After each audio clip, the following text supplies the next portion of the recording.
Hi everyone, मैं आपका स्वागत करती हूँ मालवी एकेडमी में। तो आज के सेशन में हम कुछ अनेक शब्दों के एक शब्द के साथ साथ पैसेज देखेंगे, मतलब कि पैसेज का प्रैक्टिस करेंगे, जो कि ऑलरेडी आपको पता है कि एक पैटर्न होता है। आपको एक लंबा सा पैसेज दे दिया जाएगा, आपको उसको पढ़ना होगा, उससे रिलेटेड सवाल पूछे जाएंगे और आपको उसका जवाब देना है, ठीक है। अब पैसेज को पढ़ने के अलग अलग तरीके होते हैं, पर हम आसान तरीका ये निकालते हैं कि हम पहले सवाल पढ़ लेते हैं, उसके बाद हम पैसेज पे जाते हैं और फिर हम अपना आंसर ढूंढते हैं, ठीक है। और दूसरा तरीका ये है कि हम पढ़ेंगे पैसेज को, उसके बाद जाएंगे और हम सवाल लिखेंगे और आंसर करेंगे। देखो, जो दोनों तरीका अपनी जगह पे ठीक है, क्योंकि आपको जैसी चीज़ें समझ आएगी, मतलब कि जैसे जैसे आप समझ में आने लगेगा, अगर आपके लिए ये बेटर ऑप्शन लगता है कि पहले मैं पैसेज पढ़ लूँ फिर मैं एक साथ, हो सकता है कि मेरे को सारे क्वेश्चन, मतलब पैसेज अगर समझ में आ गया तो हमें सारे क्वेश्चंस के आंसर्स ऑलरेडी दिमाग में बैठते हुए नजर आएंगे। मतलब कि जैसे हम क्वेश्चन पे जाएंगे हमें वो आंसर मिलता जाएगा कि सार क्या था पैसेज का, बस ये समझ लिया। तो दूसरा ये तरीका है कि हमने पहले ही क्वेश्चन पढ़ लिए, उसके बाद हम क्वेश्चन के आंसर्स ही ढूंढे पैसेज में, तो हमारा आंसर मिलता जाएगा, ठीक है। तो हम शुरू करेंगे आज और देखेंगे कि पैसेज का जो सवाल है वो कैसे आ रहे हैं। अभी तक की हालांकि एनटीए ने जो भी पैसेज पूछा है, या तो बहुत ही ज़्यादा इजी पूछा है, या तो फिर थोड़ा सा लेवल अप कर दिया है, जिसमें बच्चों से बहुत कुछ पूछ लिया है, लाइक कि अंडरलाइन करके पूछ दिया गया है कि इसमें कौन सा विशेषण बताइए, या फिर इसमें आप संज्ञा बताइए क्या है, या फिर कौन सा वाक्य है। तो ये सारी चीज़ें भी हुई हैं। तो आपको पैसेज हर तरीके से प्रिपेयर करके जाना है, तो आप पढ़ना सीख लो, समझना सीख लो, बाकी सारी चीज़ें तो होती रहेंगी, ठीक है। तो हमारे पास दो पैसेज हैं, हम एक पैसेज को पढ़ेंगे कैसे, पहले पैसेज पढ़ेंगे फिर उसका आंसर करेंगे, और एक पैसेज में क्या करेंगे, हम पहले क्वेश्चंस पढ़ेंगे और फिर हम आंसर करेंगे। तो पहला तरीका है, उसके लिए मैं यहाँ पे आपके लिए पैसेज भी पढ़ देती हूँ, साथ ही साथ आपके लिए स्पेस भी छोड़ देती हूँ ताकि आप खुद भी पैसेज पढ़ पाएँ, ठीक है। तो हमारा पहला जो पैसेज है उसमें है, मेरे इधर उधर पड़े पैसे रुपए भंडार घर की किसी मटकी में कैसे अंतरहित हो जाते हैं, यह तब रहस्य भी भक्तिन जानती है, पर उस संबंध किसी के संकेत करते ही वह उसे शास्त्रार्थ के लिए चुनौती दे डालती है, जिसको स्वीकार कर लेना किसी तर्क शिरोमणि के लिए संभव नहीं। यह उसका अपना घर ठहरा पैसा रुपया जो इधर उधर पड़ा देखा संभाल कर रख लिया। यह क्या चोरी है? उसके जीवन का परम कर्तव्य मुझे प्रसन्न करना है। जिस बात से मुझे क्रोध आ सकता है उसे बदलकर इधर उधर करके बताना क्या झूठ है, क्या झूठ है? इतनी चोरी और इतना झूठ तो धर्मराज महाराज में भी होगा, पर वह स्वयं कोई सहायता नहीं दे सकती। इसे मानना अपनी हीनता स्वीकार करना है।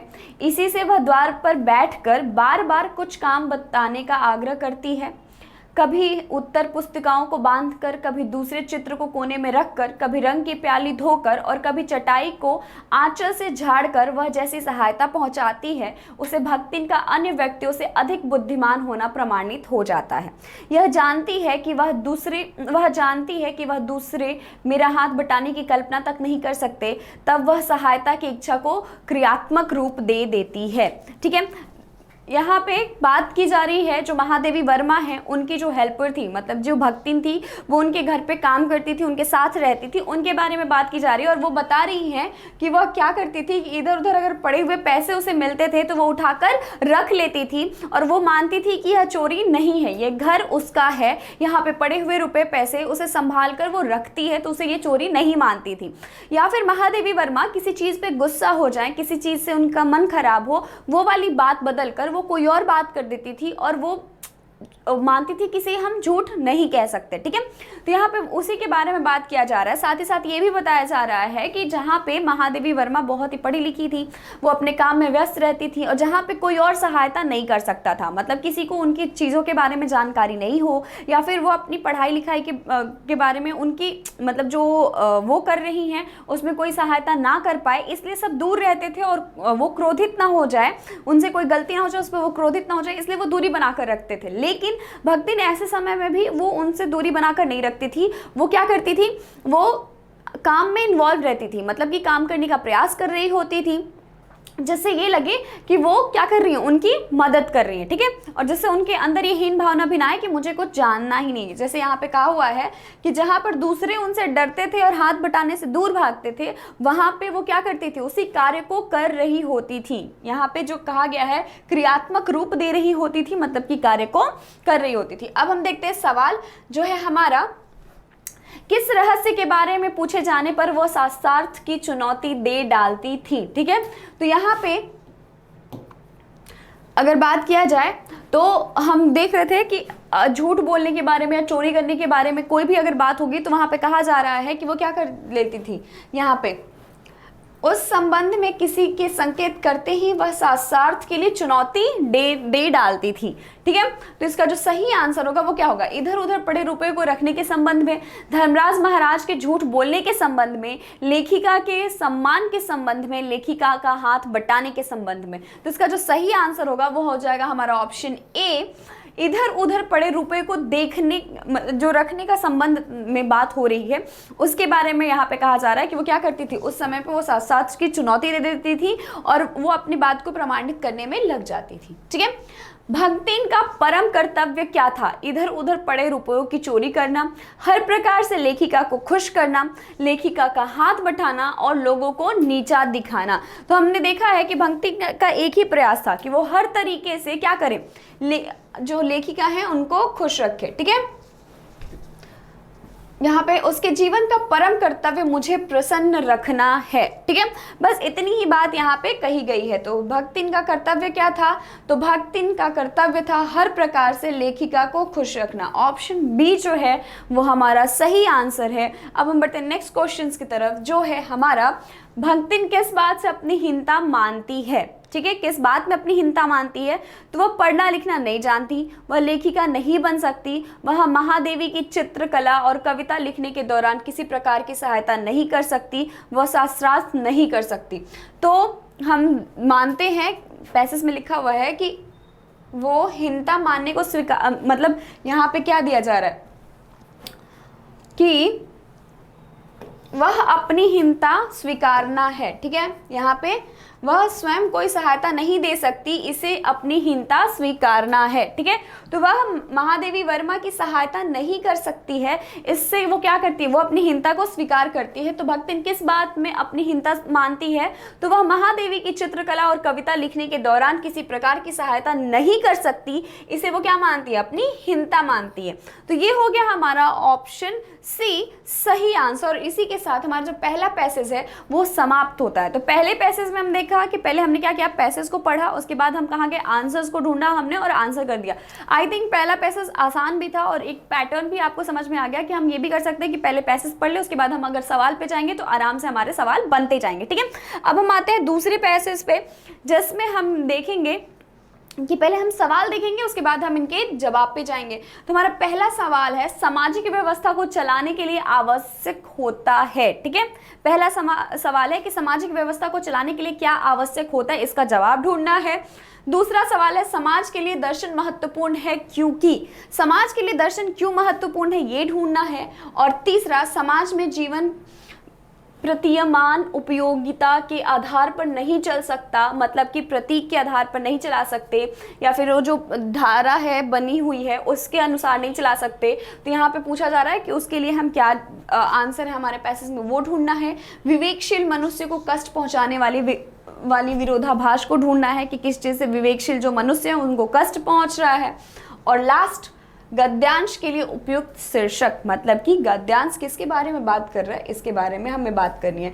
मैं ये पैसेज पढ़ के और इसके सवाल करूंगी, लेकिन जो लास्ट क्वेश्चन है वो मैं आपके लिए छोड़ के जाऊंगी। इसका रीज़न ये है, आप कमेंट में मुझे बताएंगे कि जब हम पैसेज पढ़ रहे हैं तो बाकी सारे सवाल तो मैं बता दूंगी, बट अब मुझे ये भी तो समझ में आना चाहिए कि आपको क्या समझ में आ रहा है और क्या नहीं समझ में आता। इसका जो लास्ट क्वेश्चन है जिसमें हमें क्या करना है, इस गद्यांश का शीर्षक निश्चय करना है, उसका आंसर आप मुझे कमेंट में बताएंगे। तो आप पढ़ो पहले कि ये क्या है, साथ ही साथ मैं भी पढ़ती हूँ। ठीक है, तो हमारा जो पैसेज है उसमें है, पुरुषार्थ दार्शनिक विषय है, पर दर्शन का जीवन से घनिष्ठ संबंध है। ठीक है, वह थोड़े से विद्यार्थियों का पाठ्य विषय मात्र नहीं है, प्रत्येक समाज को एक दार्शनिक मत यहाँ पे होगा स्वीकार, ठीक है, स्वीकार करना होता है। उसी के आधार पर उसकी राजनीतिक, सामाजिक और कौटुंबिक व्यवस्था का व्यू खड़ा होता है। जो समाज अपने व्यक्तित्व और सामूहिक जीवन को केवल प्रतिमान उपयोगिता के आधार पर चलाना चाहेगा उसको बड़ी कठिनाई का सामना करना पड़ेगा। ठीक है, एक विभाग के आदर्श दूसरे विभाग के आदर्श से टकराएंगे।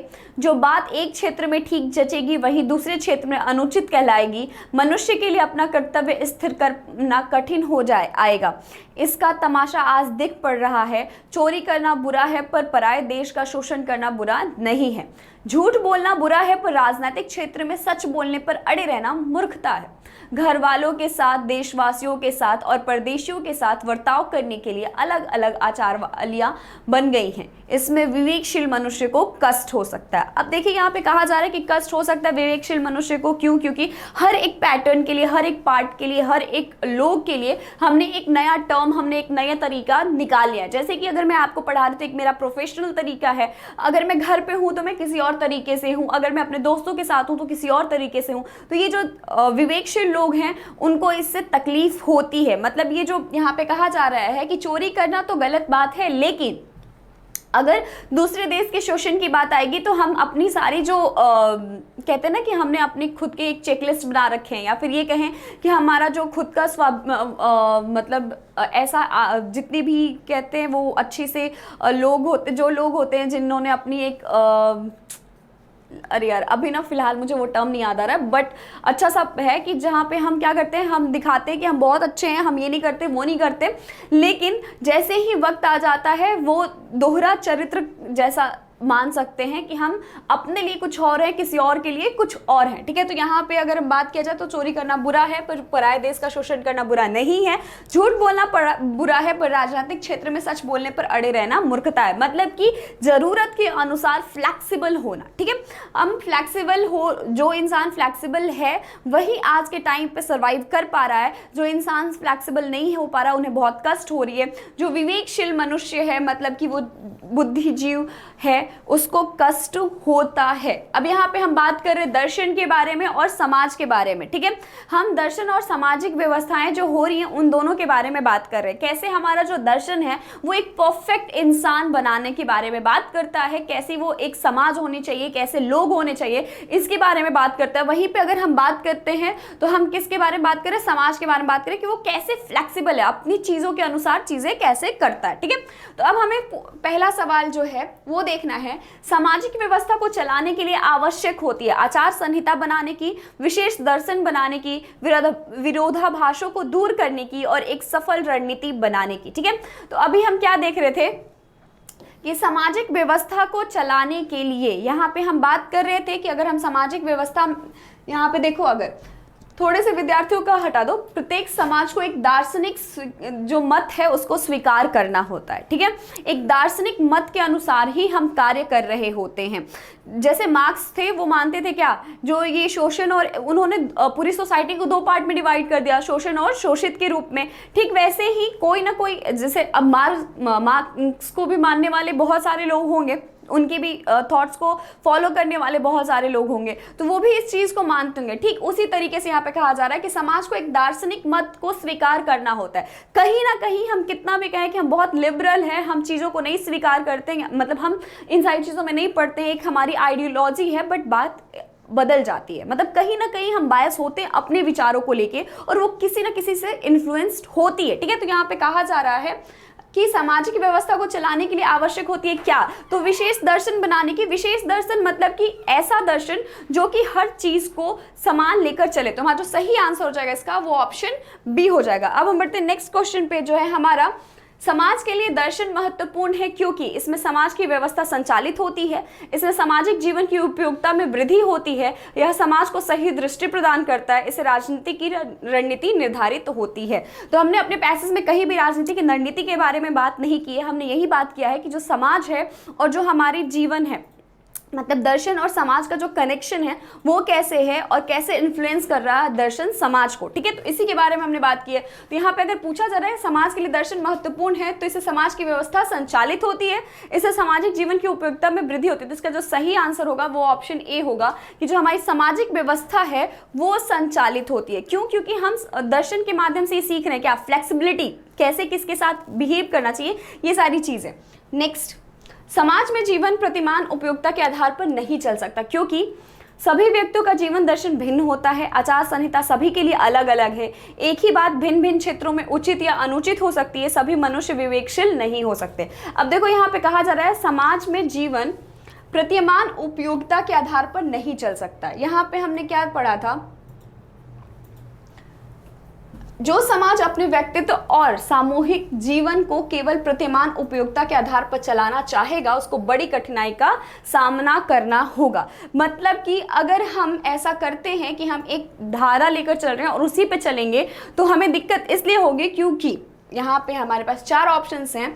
तो यहाँ पे हो जाएगा सभी व्यक्तियों का जीवन आदर्श भिन्न होता है, एक ही बात भिन्न भिन्न क्षेत्रों में उचित और अनुचित हो सकती है, जो कि हमने अपने पैसेज में पढ़ा था कि अगर चोरी करना गलत है लेकिन किसी और देश का शोषण करना राजनीतिक क्षेत्र में देखा जाए तो वो सही हो जाता है। ठीक है, सच बोलना चाहिए लेकिन सच पर अड़े रहना क्या हो जाता है, कभी कभी मूर्खता हो जाती है। तो इसके लिए सही आंसर क्या हो जाएगा, हमारा ऑप्शन सी हो जाएगा, एक ही बात भिन्न भिन्न क्षेत्रों में उचित और अनुचित हो सकती है। और यह इसलिए समाज के आधार, ये जो हम एक आधार बना रहे हैं उसको लेकर हम नहीं चल सकते हैं। ठीक है, नेक्स्ट, विवेकशील मनुष्य को कष्ट पहुंचाने वाले विरोधाभास हैं।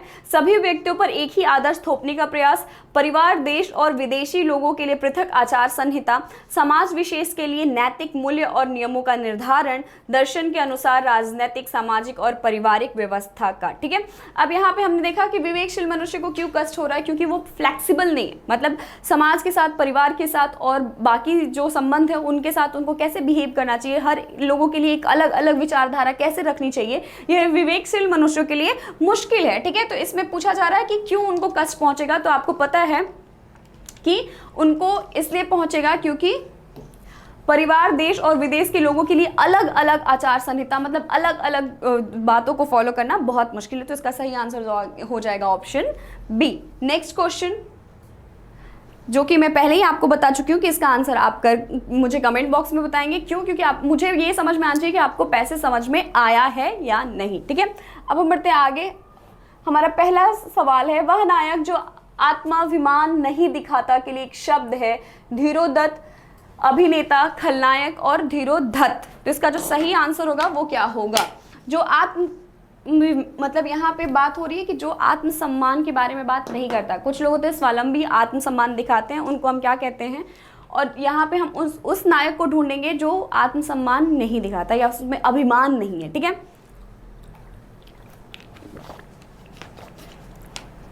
इसका जो सही आंसर होगा वो ऑप्शन ए होगा, धीरोदत्त। ठीक है, नेक्स्ट, संकलन किया हुआ के लिए एक शब्द क्या है, संकलित, संकीर्ण, संवृत और संकुल।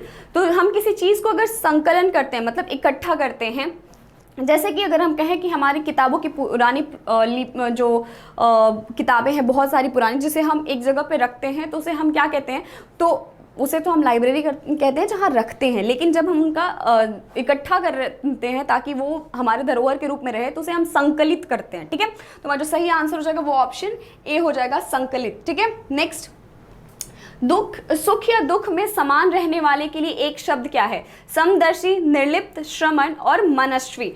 जो सुख और दुख दोनों में ही समान रहता है, जिसके भाव में कोई परिवर्तन देखने को नहीं मिलता है, उसे हम क्या कहते हैं। तो इसके लिए जो सही आंसर होगा वो होगा हमारा ऑप्शन सी, श्रमण। जो श्रमण होता है वो समान रहता है हर परिस्थिति में, वो दुख की परिस्थिति हो या सुख की। तो हमारा जो सही आंसर होगा वो ऑप्शन सी होगा। नेक्स्ट, जिसका संकल्प या निश्चय किया गया हो के लिए एक शब्द क्या है, प्रतिज्ञा, संकल्पना, प्रतिष्ठा और संकल्पित।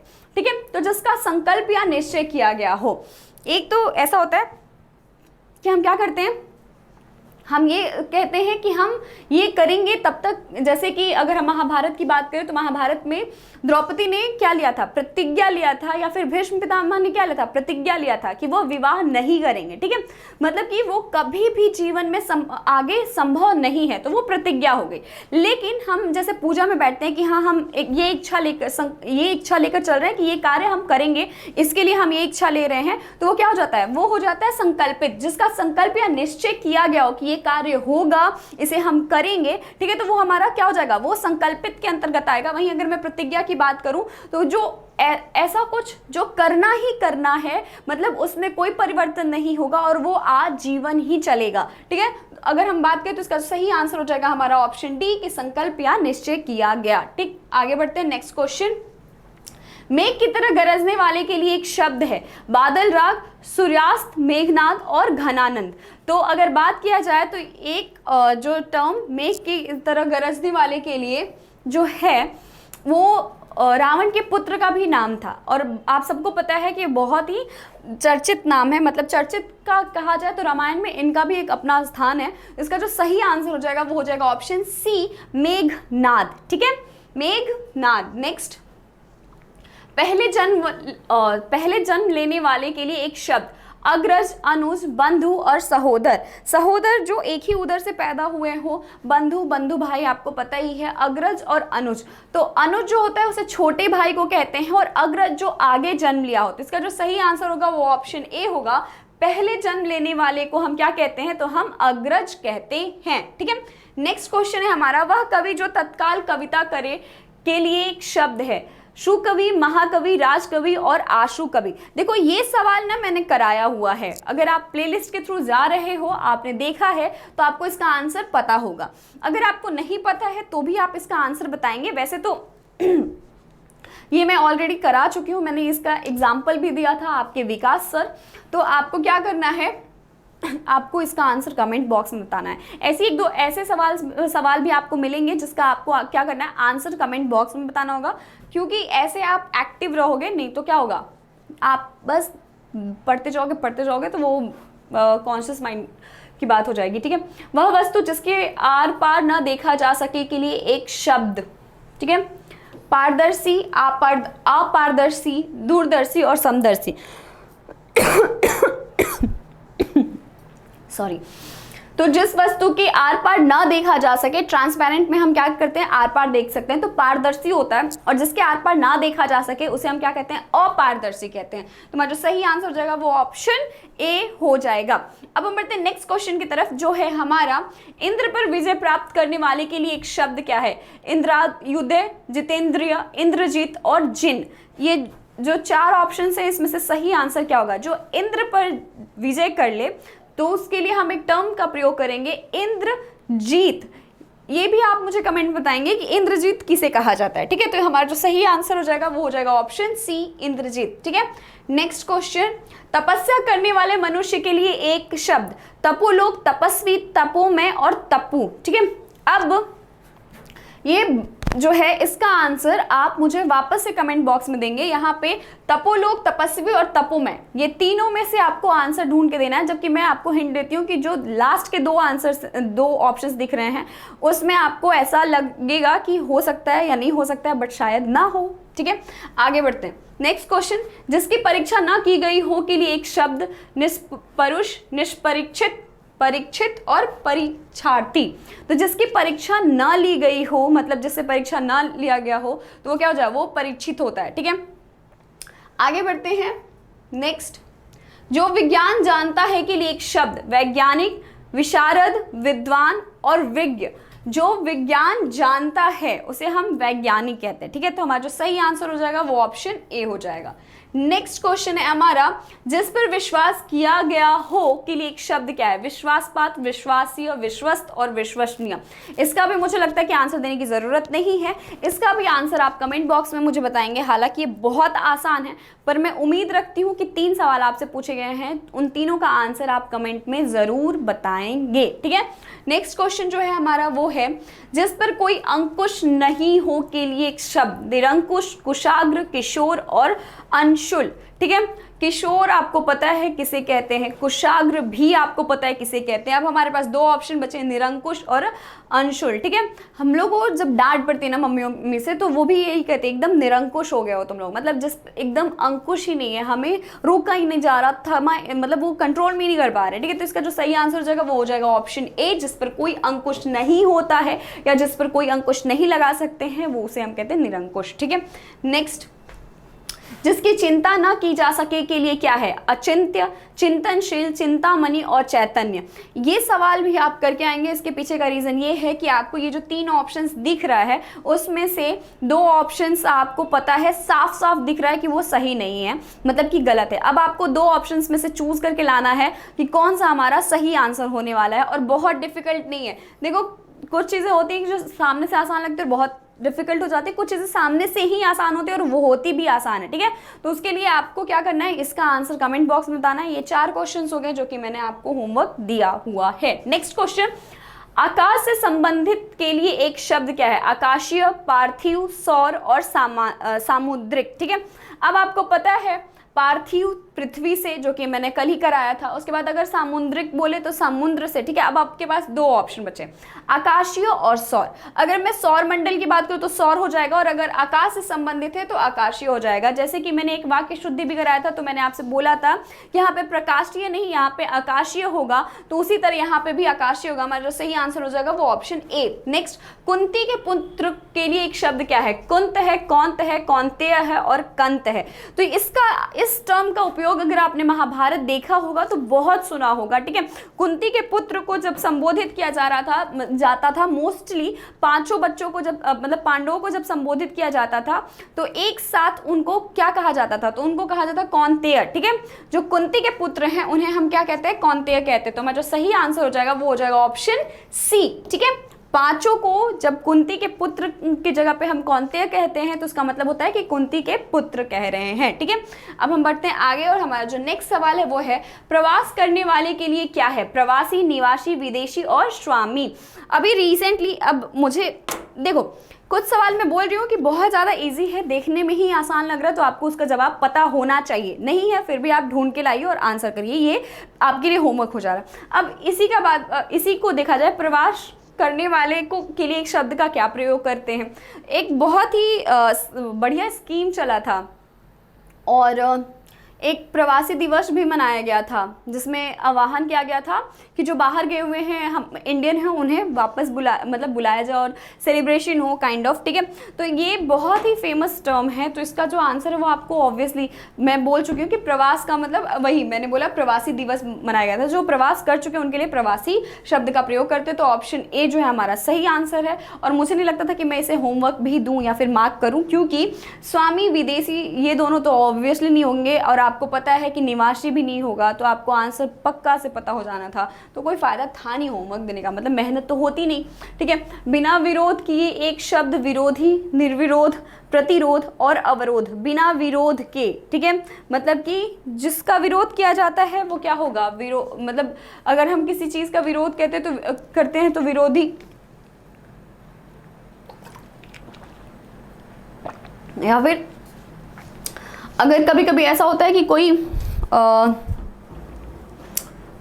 अध्यादेश पारित हो रहा हो या फिर कोई बिल पारित हो रही हो, तो कभी कभी आपने न्यूज़ सुना होगा कि उसमें आता है कि क्या हो, निर्विरोध, या फिर ये भी, हाँ, जैसे कि एपीजे, अगर मैं गलत नहीं हूँ तो मतलब मुझे इतना याद नहीं होता, पर फिर भी शायद एपीजे अब्दुल कलाम ऐसे राष्ट्रपति थे जो निर्विरोध उनको वो बनाया गया था, राष्ट्रपति बनाया गया था शायद, मैं इतना श्योर नहीं हूँ, मैं बस बता रही हूँ, बस एक एग्जाम्पल के तौर पे समझना। फैक्ट में अगर जा रहे हो तो हो सकता है कि मेरे से ये गलती हुई होगी, तो मैं पहले ही बोलती हूँ कि फैक्चुअल नहीं, हम सिर्फ इसके एग्जाम्पल पे जाते हैं कि जहाँ पे बिना किसी विरोध के, ठीक है, हम उनको स्वीकार कर रहे हो, तो यहाँ पे बिना विरोध के लिए एक टर्म हो जाएगा निर्विरोध, ठीक है।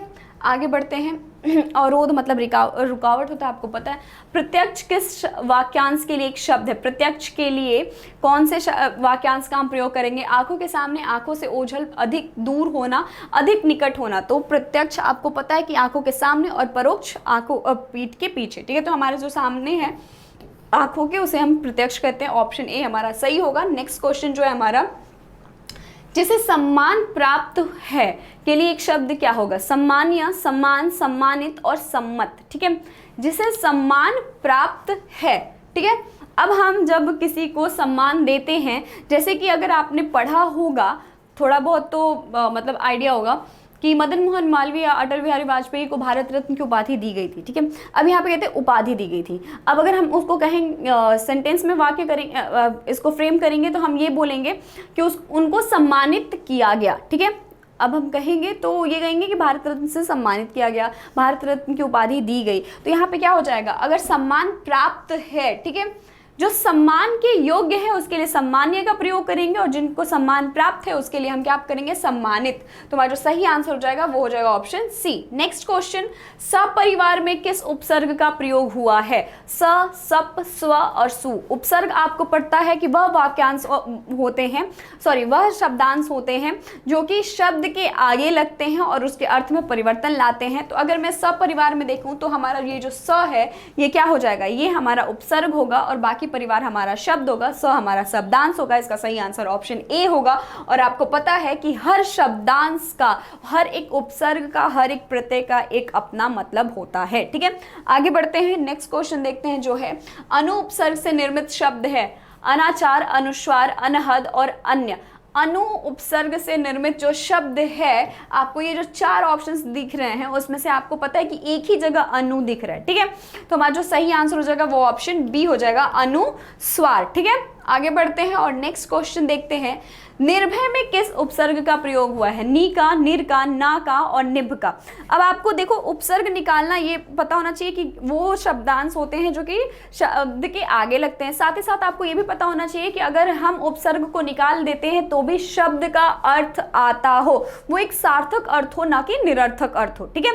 तो इसका अगर हम बात करें निर्भय में किस उपसर्ग का प्रयोग हुआ है तो निर का हुआ है, ठीक है। हमारा जो सही आंसर हो जाएगा वो ऑप्शन बी हो जाएगा। निर के साथ भय मिला है तो ये हो गया है निर्भय, ठीक है। तो भय अपना एक अर्थ रखता है और निर को हमने जोड़ा तो ये बन गया निर्भय, ठीक है। अब हम बढ़ते हैं नेक्स्ट क्वेश्चन पे जो है हमारा बादरायण में किस प्रत्यय का उपयोग हुआ है? प्रत्यय वो शब्दांश होते हैं जो शब्द के अंत में जुड़कर उनके अर्थ में परिवर्तन लाते हैं। अगर प्रत्यय को हटा दिया जाए तो भी शब्द अपना अर्थ रखता है, एक सार्थक शब्द की बात हो रही है और उस प्रत्यय का भी एक अपना अर्थ होता है, ठीक है।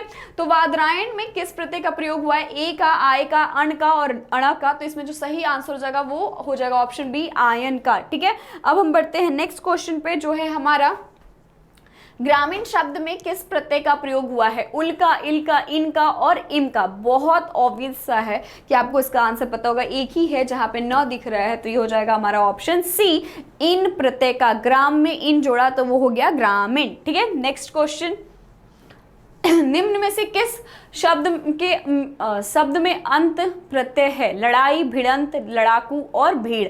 अब आपको पता है भीड़ में कोई कुछ भी नहीं दिख रहा, लड़ाकू में भी नहीं दिख रहा, लड़ाई में भी नहीं दिख रहा, और अब हमारा सही जो आंसर हो जाएगा वो ऑप्शन बी हो जाएगा, भिड़ंत, ठीक है। अब हम बढ़ते हैं नेक्स्ट क्वेश्चन पे जो है हमारा अक प्रत्यय का प्रयोग किस शब्द में नहीं है? कारक, धारक, मारक और सायर। अब अक देखोगे तो यहाँ पे धारक, कारक, मारक तीनों में दिख रहा है, लेकिन वहीं ऑप्शन डी की बात किया जाए शायर, तो इसमें कोई भी प्रत्यय हमें देखने को नहीं मिल रहा है। तो इसका सही आंसर हो जाएगा वो ऑप्शन डी हो जाएगा। नेक्स्ट क्वेश्चन, आ उपसर्ग की सहायता से किस शब्द का निर्माण नहीं हुआ है? ठीक है, आ उपसर्ग की सहायता से, तो आगमन, आमरण, आचरण और अव्युदय। अब आपको तीनों के तीनों ऑप्शंस में क्या दिख रहा है? आगमन, आमरण, आचरण, ठीक है। अब इसमें अगर मैं बात करूं तो ऑप्शन डी हमें सामने से दिख रहा है, सही आंसर है। और ऐसे क्वेश्चंस को मैं होमवर्क दूं भी तो कोई फायदा नहीं है। होमवर्क वही सवाल देने मतलब आपको मिलने चाहिए जिसमें थोड़ा बुद्धि और थोड़ा हाथ दोनों का प्रयोग आप करें, ठीक है। र प्रत्यय की सहायता से निर्मित शब्द कौन सा है? रिक्तिम, राष्ट्रीय, मधुर और प्रहार। अब यहाँ पे आपको क्या बताना है? र प्रत्यय, ठीक है। म आपका प्रत्यय है नहीं, य प्रत्यय है नहीं, हमें र ढूंढना है, दो जगह र है। प्रहर और मधुर। प्रहर में अगर मैं र हटा दूं, प्रह का कोई मतलब नहीं होता, तो हमारे पास जो सही आंसर हो जाएगा वो ऑप्शन सी हो जाएगा, मधुर। मधुधन र मधुर, ऑप्शन सी जो है हमारा सही है। नेक्स्ट क्वेश्चन जो है वो है मिठास शब्द में किस प्रत्यय का प्रयोग हुआ है? मीठा, आस, ठास और प्यास। अब देखो यहाँ पे मीठा में अगर मैं बोलूं कि मिठास में अगर मैं बोलूं कि किस प्रत्यय का प्रयोग हुआ है, तो हमारे पास क्या हो जाएगा? हमारा हो जाएगा ऑप्शन बी, ठीक है, आस। अब हम बढ़ते हैं नेक्स्ट क्वेश्चन पे जो है हमारा निम्नलिखित में से कौन सा शब्द सम प्रत्यय उपसर्ग से बना हुआ है? सुकोमल, स्वास्थ्य, संकल्प और संघर्ष। यहाँ पे आपको क्या बताना है, सम उपसर्ग। ठीक है, कौन सा सम उपसर्ग कहाँ मिल रहा है? स आपको चारों में मिल रहे हैं, लेकिन आप अगर कहेंगे तो सुधन, कोमल, स्वधन, आस्थ। ठीक है, और अगर हम बात करें सहर्ष तो सधन हर्ष। अब बचा हमारे पास ऑप्शन सी, समधन कल्प होता है, तो ये हो जाता है संकल्प। ठीक है, तो हमारा जो सही आंसर हो जाएगा वो हो जाएगा ऑप्शन सी। नेक्स्ट, निम्नलिखित में कौन सा शब्द परि उपसर्ग से निर्मित है? पराक्रम, प्रकाश, परिवर्तन और पराभास। ठीक है, अब हमें बताना है कि कौन सा ऐसा टर्म है यहाँ पे जो परि से निर्मित है। ठीक है, परि जो हमारे पास शब्द है उस परि जो उपसर्ग है उससे निर्मित है, तो हमारा जो सही आंसर हो जाएगा वो ऑप्शन बी हो जाएगा, परिवर्तन। ठीक है, अब हम बढ़ते हैं नेक्स्ट क्वेश्चन पे, जो है हमारा निर उपसर्ग से बना शब्द क्या है? निर्भय, निष्काम, निहत्था और निश्चित। ठीक है, अभी हमने निर्भय, भय, धन, निर्धन, भय किया, निर्भय हो गया। हमारा जो सही आंसर हो जाएगा वो ऑप्शन ए हो जाएगा। हमारे सवाल वहीं पे, मतलब ये हमारे सवाल का जवाब हमारे पीपीटी में ही मिल गया था, और मुझे लगता है शायद इसका मार्क नहीं करना चाहिए। आप मतलब ज़रूरत मुझे नहीं महसूस हुई, और शायद मैंने अभी फ्लो में इसको मार्क कर दिया था, लेकिन शायद मुझे ये कहना चाहिए था कि आपको इसका आंसर पता है। ठीक है, तो आज के सेशन में हम इतना ही देखेंगे। नेक्स्ट सेशन में हम कुछ रचनाओं के बारे में बात करेंगे, कुछ राइटर्स के बारे में बात करेंगे, और आप प्लीज़ हम्बल रिक्वेस्ट है कि आप वो प्लेलिस्ट के थ्रू जाएं और जाकर अपनी सारी चीज़ें जो बची हुई हैं, जहाँ पे आपको लग रहा है कि यहाँ पे मुझे टाइम देने की ज़रूरत है या फिर कॉन्सेप्ट समझने की ज़रूरत है, वो प्लीज़ एक बार देख लें। ठीक है, तब तक आप पढ़ाई करते रहो, प्रैक्टिस करते रहो, एक दो पैसेज की प्रैक्टिस करते रहो, शुद्ध वाक्य अशुद्ध वाक्य देखते रहो, इससे ही सारी चीज़ें आपकी सॉल्व होती जाएंगी। ठीक है, अब हम मिलेंगे नेक्स्ट सेशन में, तब तक आप स्वस्थ रहो, मस्त रहो, अपना ध्यान रहो, खूब पढ़ते रहो, पढ़ाते रहो। Thank you.